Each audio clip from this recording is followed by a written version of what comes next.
Have you done other creative deals that you'd like to describe? Several.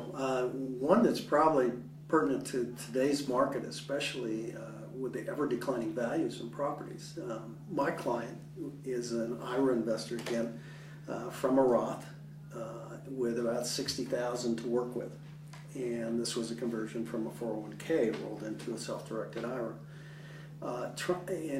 And obviously one of the things an investor wants to do is focus on yield, and so part of achieving a yield goal is to come out of pocket with as little money as possible.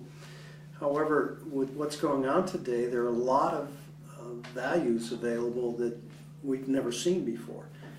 So there was a homeowner who wasn't necessarily in foreclosure and wasn't in default.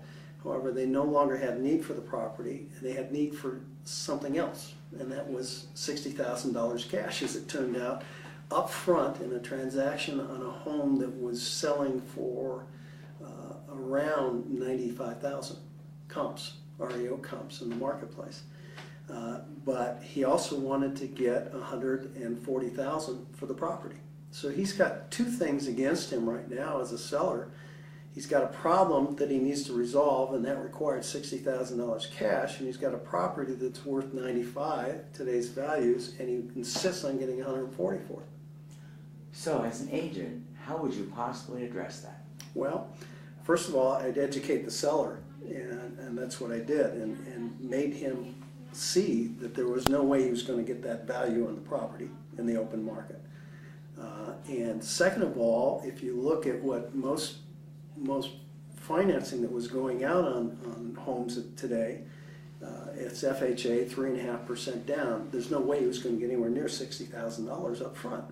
Okay, so why would anybody invest in that property for more than 95 and more than 3.5% down? And he started to see that, and they said, here's a way you might resolve that. And I have a client who is willing to come up. They just happen to say I have $60,000 to work with. Imagine Would that. you carry back the note? Because when you invest from an IRA or 401k self-directed, you need non-recourse loans. And so he wasn't sure what that was. We talked a little bit more about it. He says, let me think about it. And he decided he'd do that. Well, to make it viable and make sense for my client, that note he carried back was 2% interest for 30 years. But he got his $140,000 price. So he was able to save face, create an installment sale. Your client got long-term, no qualifying financing at a vastly reduced rate, which is the equivalent, because he paid higher than market, of deferring your interest or amortizing your interest into the price paid. Correct. And he actually has a very secure position in the collateral in that property on the note. And he's making a monthly income. Even valued at 95. Out of curiosity, how much did that property end up renting for? $950 a month. And how much is the mortgage payment being paid? Oh, what's 2% of $80,000? It's a little over $200. Well, isn't that lovely? I imagine you have a happy seller and a happy buyer. It's a win on both sides. Would you say that successful equity marketing transactions involve win-win-win scenarios? It doesn't work otherwise. It just will not work.